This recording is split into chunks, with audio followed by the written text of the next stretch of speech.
Have you ever wondered if someone could love you for who you truly are, stripped of your title, your bank account, and the power you wield over others? Kangdae sat at the sticky corner booth of the Golden Griddle, his expensive Italian suit replaced by a faded, pilled sweater he'd bought at a thrift store specifically for these occasions. His hands, which usually signed multi-million-dollar contracts or gripped the hilt of a blade, were now tucked nervously into his lap. He looked like any other struggling man in the city, perhaps a little too tired, perhaps a little too quiet. Across from him sat a woman in a designer blouse who had spent the last 10 minutes looking at her watch and then at his scuffed shoes with an expression of growing disdain. This was the fifth blind date his well-meaning but overbearing aunt had set up this month, and Kangdae knew exactly how it would end. He wasn't looking for a business partner or a social climber. He was looking for a soul that didn't see a price tag. The woman finally sighed, her voice sharp and impatient as she looked around the greasy diner. I really don't think this is going to work, Kangdae. My father expects me to marry someone with a bit more ambition. And frankly, this place smells like old fries. Kangdae felt a familiar sting of cynicism, a coldness that usually settled in his chest when people showed their true colors. He nodded slowly, his face a mask of humble disappointment. I understand, he said softly, his voice devoid of the command it usually carried. I just thought the food here was honest. The woman didn't even wait for the check. She stood up, adjusted her bag, and walked out without a second glance, leaving him alone in the booth. He stared at the chipped Formica tabletop, wondering if he was destined to be alone because of the lie he chose to live. The bell above the door chimed, cutting through his thoughts. A young woman in a crisp white shirt and a long red apron moved through the aisles with a grace that seemed out of place in such a frantic environment. Her name tag read Imani, and as she approached his table, she didn't look at his faded sweater or his cheap watch with judgment. Instead, she offered a small, tired smile that reached her eyes, which were bright and observant. Rough night? She asked, her voice a warm melody that seemed to soothe the jagged edges of his frustration. She began clearing the untouched water glass from the woman who had just fled. Kangdae looked up, caught off guard by the genuine kindness in her tone. Is it that obvious? He asked, a hint of a real smile tugging at the corners of his mouth. Imani laughed softly, a sound like wind chimes. Well, she didn't even stay for the pie, and our cherry pie is the only thing worth staying for in this neighborhood. I'm Imani. Kangdae felt a strange flutter in his chest, a sensation he hadn't felt in years. I'm Kangdae. I think I might need that pie now. Imani nodded, her dark skin glowing under the harsh fluorescent lights of the diner. Coming right up, Kangdae. Don't let it get to you. Some people are so busy looking for gold that they forget how to appreciate the sunlight. She walked away to the kitchen, and for the first time in a long time, the powerful boss of the soul-based syndicate felt seen, not for what he had, but for the man sitting in a lonely booth. He watched her work, noticing how she checked on an elderly man in the corner and joked with the cook, her movements fluid and purposeful. She was a waitress in a red apron, and he was a king in a pauper's disguise. But in that moment, the distance between their worlds felt smaller than it ever had before. A week later, Kangdae found himself back at the Golden Griddle, though he had no blind date scheduled. He told himself he just liked the coffee, but his heart knew the truth. He sat in the same booth, wearing a different but equally worn-out jacket. When Imani saw him, her face lit up, and she made her way over before he could even open the menu. Back for more punishment, or just more pie, she teased, pulling a pen from behind her ear. Kangdae felt a warmth spread through him that had nothing to do with the heater humming by the door. Maybe a bit of both, he replied, his eyes following the way she tucked a stray curl back under her headband. You look busy tonight. Imani sighed, leaning against the booth for a brief second of rest. It's the Friday rush. My shift ends in an hour, though. I'm just trying to make enough in tips to cover my sister's textbooks. Kangdae felt a pang of guilt. He could buy the entire university with a change in his pocket, yet he sat here pretending to be a man who struggled just like her. Tell me about your sister, he said, wanting to keep her talking, wanting to know the pieces of her life that made her so resilient. Imani's face softened as she spoke about her younger sister's dreams of becoming a doctor, of the long hours Imani worked to make sure she didn't have to take out loans. She spoke with such pride and love that Kangdae felt a deep sense of envy. He had spent his life building an empire of fear and respect, but he had never had anyone speak of him with that kind of pure, unselfish devotion. "You're a good sister, Imani," he said quietly. She looked at him, really looked at him, and for a second, the noise of the diner faded away. "And you're a good listener, Kangdae. Most people just want to talk about themselves. Why don't you wait until I'm off? I'll buy you a coffee at the park across the street. My treat." The park was cold, the winter air nipping at their noses, but as they walked along the winding path, Kangdae didn't feel the chill. Imani was wrapped in a coat that had seen better days, her hands cupped around a paper cup. They talked about everything and nothing, the way the city looked at night, the dreams they had when they were children, the things they feared. Kangdae found himself telling her things he had never told anyone, though he carefully omitted the details of his business. He spoke of his loneliness, of the pressure of expectations, and the feeling of being a ghost in his own life. Imani listened with an intensity that made him feel grounded. "You know," she said, stopping by a frozen fountain, "my grandmother used to say that the strongest trees grow in the windiest places. You seem like you've survived a lot of storms, Kangdae." He looked at her, the moonlight reflecting in her eyes, and felt a sudden, desperate urge to tell her the truth. To tell her that he wasn't a struggling clerk, but a man who lived in a world of shadows and violence. But the fear held him back, the fear that if she knew who he really was, that light in her eyes would turn into the same fear he saw in everyone else's. "I'm just trying to find where I belong," he said instead, his voice thick with unspoken emotion. Imani reached out and touched his arm, her hand warm even through his jacket. "Maybe you're already there," she whispered. They stood in the silence of the park, two people from vastly different worlds, connected by a thread of vulnerability that felt stronger than any steel. When he finally dropped her off at the bus stop, he watched her until the bus disappeared from sight, his heart heavy with the weight of a secret and the growing realization that he was falling in love with a woman who didn't know his real name. As the weeks turned into months, their relationship deepened into something beautiful and terrifying for Kangdae. He began visiting the diner every day, sometimes just to see her smile from across the room. He learned that she loved old jazz, that she was allergic to lilies, and that she harbored a secret desire to travel to Seoul one day to see the palaces. He wanted to give her the world, but he was trapped in the character he had created. One evening, while they were sitting in a small, cramped booth after her shift, Imani noticed a small bruise on his jaw, a remnant from a confrontation with a rival gang that he hadn't been able to hide with makeup. "Kangdae, what happened?" she asked, her voice trembling with concern as she reached out to touch the mark. He flinched instinctively, a habit from a life of constant vigilance, and saw the flicker of hurt in her eyes. "It was nothing," he said quickly, trying to soften his tone. "Just a disagreement at work. My boss. He can be a difficult man."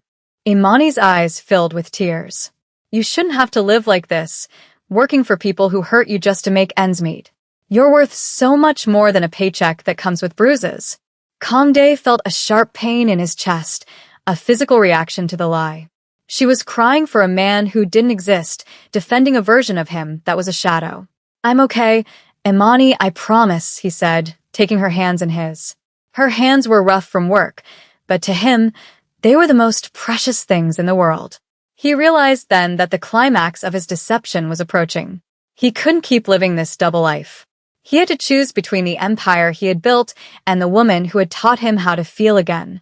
But as he looked at her, he realized he wasn't just afraid of her rejection. He was afraid of the danger his world would bring to her doorstep. The Mafia didn't just let people walk away, and they certainly didn't welcome outsiders with open arms.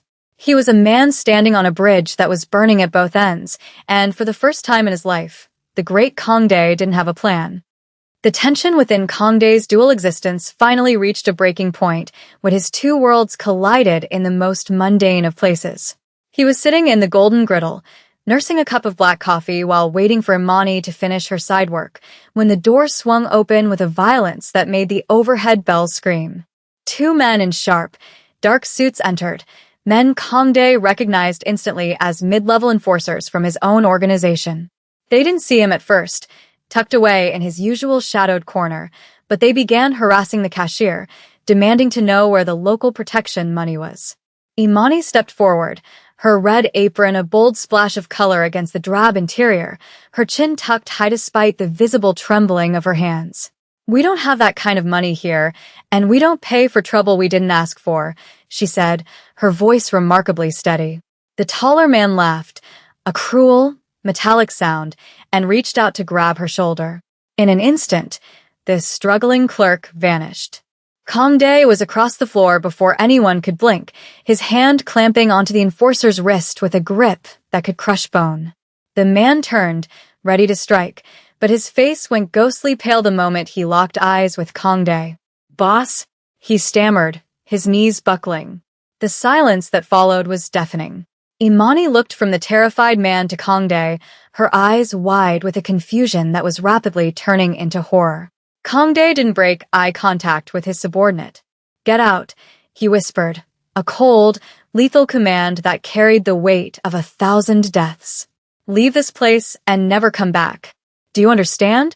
The men scrambled out the door without a word, leaving the diner in a state of stunned paralysis. Kongdae stood in the center of the room, the power he usually wore like a second skin now feeling like a shroud. He slowly turned to face Imani, whose hand was pressed against her mouth, her eyes searching his face, as if looking for a stranger. "What did he call you?" she asked, her voice barely a whisper, thin and fragile. Kongdae felt the air leave his lungs. He reached out to her, but she took a sharp step back, the movement cutting him deeper than any blade ever could. "Imani, I can explain," he began, but the words felt hollow and pathetic. "The boss they were talking about. That's not who I am with you." She shook her head, tears finally spilling over. "You lied to me every single day. The sweater, the stories about your difficult boss, the way you looked at me like you were just a man trying to survive. It was all a game?" She looked around the diner, at the cracked mugs and the peeling wallpaper, and then back at him, seeing the predator behind the prey for the first time. "You're the man people tell ghost stories about. You're the one who owns the shadows." Kongdae felt his heart tightening, a physical constriction that made it hard to speak. "I did it because I wanted to be loved for me, not for what I have. I wanted to know if a person like me could even deserve someone like you." Imani's expression hardened, a mask of grief and betrayal. "You didn't give me the choice to decide that for myself. You took my trust and turned it into a costume. Please, Kongdae, just leave. I don't know who you are, and I don't think I want to." Days turned into a blur of gray for Kongdae. He returned to his penthouse, to his silk sheets and his silent, bowing servants, but the luxury felt like a prison.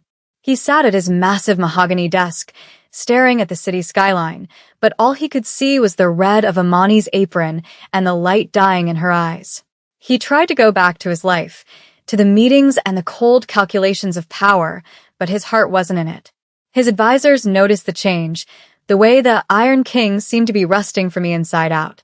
He realized that the wealth he had spent his life accumulating was worthless if he couldn't share it with the one person who had seen his soul. He began to make changes quiet and radical. He started divesting from the more violent aspects of his business, funneling money into community programs, and ensuring the Golden Griddle would never have to worry about protection again, not through fear, but through legitimate ownership and support. He stayed away from the diner, respecting her wish for space, but he watched over her from a distance, ensuring she was safe. He sent anonymous donations to her sister's medical school fund, making sure the path was cleared for the family he had come to love. Yet, the hole in his chest remained. He knew that money couldn't buy forgiveness, and power couldn't command a heart to trust again. He spent hours writing letters he never sent, trying to find the words to bridge the chasm his deception had created. One rainy evening, nearly a month later, Kongdae found himself standing outside the Golden Griddle again. He wasn't wearing the pilled sweater or the expensive suit. He was wearing a simple, clean shirt and slacks, the middle ground of a man trying to find his true identity. He waited until the diner was nearly empty before walking in. Imani was behind the counter, her back to him as she wiped down the coffee machine. She didn't have to turn around to know it was him. She had memorized the rhythm of his footsteps over months of shared evenings. I told you to stay away, she said, her voice tired but lacking the sharp edge of their last encounter. I know, he said, standing at the counter, not sitting in their booth. I didn't come here to ask for anything. I just wanted to give you this. He placed a small, worn ledger on the counter. It was a record of all the things he had done since they last spoke, the charities, the changes in his business, the proof that he was trying to be the man she thought he was. I can't change where I came from, Imani, and I can't take back the lies. But I can change where I'm going. I'm leaving the organization. It's going to take time, and it won't be easy, but I want to be a man who earns his keep. Even if I never see you again, I wanted you to know that you changed me.